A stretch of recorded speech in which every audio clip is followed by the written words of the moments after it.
ओम नमः शिवाय। हेलो दोस्तों, आपका स्वागत है हमारे चैनल भक्ति कथा संग्रह में। भगवान शिव तुरंत और तत्काल प्रसन्न होने वाले देवता हैं, इसीलिए उन्हें आशुतोष कहा जाता है। आइए जानते हैं भगवान शिव को प्रिय 11 ऐसी सामग्री जो अर्पित करने से भोलेनाथ हर कामना पूरी करते हैं। यह 11 सामग्री कौन कौन सी हैं, इसके बारे में हम आपको विस्तार से बताएंगे। जल। शिव पुराण में कहा गया है कि भगवान शिव ही स्वयं जल हैं। शिव पर जल चढ़ाने का महत्व ही समुद्र मंथन की कथा से जुड़ा है। अग्नि के समान विष पीने के बाद शिव का कंठ एकदम नीला पड़ गया था। विष की उष्णता को शांत करके शिव को शीतलता प्रदान करने के लिए समस्त देवी देवताओं ने उन्हें जल अर्पित किया। इसीलिए शिव पूजा में जल का विशेष महत्व है। बिल्व पत्र। भगवान के 3 नेत्रों का प्रतीक है बिल्व पत्र, अतः 3 पत्तियों वाला बिल्व पत्र शिव जी को अत्यंत प्रिय है। प्रभु आशुतोष के पूजन में अभिषेक और बिल्व पत्र का प्रथम स्थान है। ऋषियों ने कहा है कि बिल्व पत्र भोले भंडारी को चढ़ाना एवं 1 करोड़ कन्याओं के कन्यादान का फल एक समान है। भगवान के 3 नेत्रों का प्रतीक है बिल्व पत्र। आंकड़ा। शास्त्रों के मुताबिक शिव पूजा में 1 आंकड़े का फूल चढ़ाना सोने के दान के बराबर फल देता है, ऐसा माना जाता है। धतूरा। भगवान शिव को धतूरा भी अत्यंत प्रिय है। इसके पीछे पुराणों में जहां धार्मिक कारण बताया गया है, वहीं इसका वैज्ञानिक आधार भी है। भगवान शिव को कैलाश पर्वत पर रहते हैं। यह अत्यंत ठंडा क्षेत्र है। यहाँ ऐसे आहार और औषधि की जरूरत होती है जो शरीर को ऊष्मा प्रदान करे।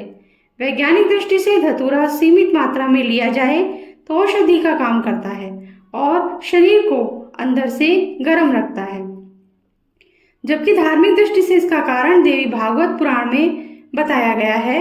इस पुराण के अनुसार शिव जी ने जब सागर मंथन से निकले हलाहल विष को पी लिया था, तब वह व्याकुल होने लगे थे। तब अश्विनी कुमारों ने भांग, धतूरा, बेल आदि औषधियों से शिव जी की व्याकुलता दूर की थी। उस समय से ही शिव जी को भांग धतूरा प्रिय है। शिवलिंग पर केवल धतूरा ही न चढ़ाएं, बल्कि अपने मन और विचारों की कड़वाहट भी अर्पित करें। भांग। शिव हमेशा ध्यान मग्न रहते हैं। भांग ध्यान केंद्रित करने में मददगार होती है। इससे वे हमेशा परमानंद में रहते हैं। समुद्र मंथन में निकले विष पर विष का सेवन महादेव ने संसार की सुरक्षा के लिए अपने गले में उतार लिया था। भगवान को औषधि स्वरूप भांग दी गई, लेकिन प्रभु ने हर कड़वाहट और नकारात्मकता को आत्मसात किया, इसीलिए भांग भी उन्हें प्रिय है। भगवान शिव को इस बात के लिए भी जाना जाता है कि इस संसार में व्याप्त हर बुराई और हर नकारात्मक चीज को अपने भीतर ग्रहण कर लेते हैं और अपने भक्तों को की विष से रक्षा करते हैं। कर्पूर। भगवान शिव का प्रिय मंत्र है कर्पूर गौरम करुणावतारम, यानी जो कर्पूर के समान उज्जवल है। कर्पूर की सुगंध वातावरण को शुद्ध और पवित्र बनाती है। भगवान भोलेनाथ को इस महक से प्यार है, अतः कर्पूर शिव पूजन में अनिवार्य है। चावल। चावल को अक्षत भी कहा जाता है और अक्षत का अर्थ होता है जो टूटा ना हो।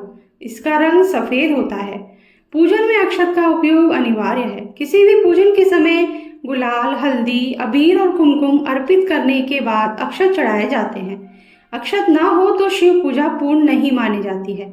यहाँ तक कि पूजा में आवश्यक कोई सामग्री अनुपलब्ध हो तो उसके एवज में भी चावल चढ़ाए जाते हैं।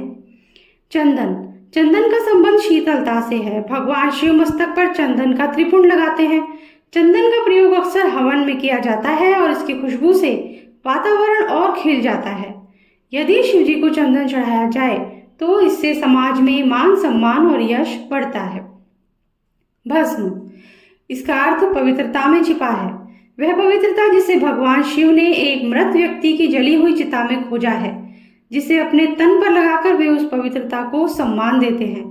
कहते हैं शरीर पर भस्म लगाकर भगवान शिव खुद को मृत आत्मा से जोड़ते हैं। उनके अनुसार मरने के बाद मृत व्यक्ति को जलाने के पश्चात बची हुई राख में उसके जीवन का कोई कण शेष नहीं रहता।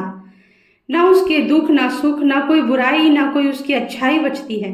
इसलिए वह राख पवित्र है। उसमें किसी प्रकार का गुण अवगुण नहीं है। ऐसी राख को भगवान शिव अपने तन पर लगाकर सम्मानित करते हैं। एक कथा यह भी है कि पत्नी सती ने जब स्वयं को अग्नि के हवाले कर दिया था तो क्रोधित शिव ने उनकी भस्म को अपनी पत्नी की आखिरी निशानी मानते हुए तन पर लगा लिया था, ताकि सती भस्म के कणों के जरिए हमेशा उनके साथ ही रहे। रुद्राक्ष। भगवान शिव ने रुद्राक्ष उत्पत्ति की कथा पार्वती जी से कही है। एक समय भगवान शिव जी ने 1000 वर्ष तक समाधि लगाई। समाधि पूर्ण होने पर जब उनका मन बाहरी जगत में आया, तब जगत के कल्याण की कामना वाले महादेव ने अपनी आंखें बंद कर ली। तभी उनके नेत्र से जल के बिंदु पृथ्वी पर गिरे।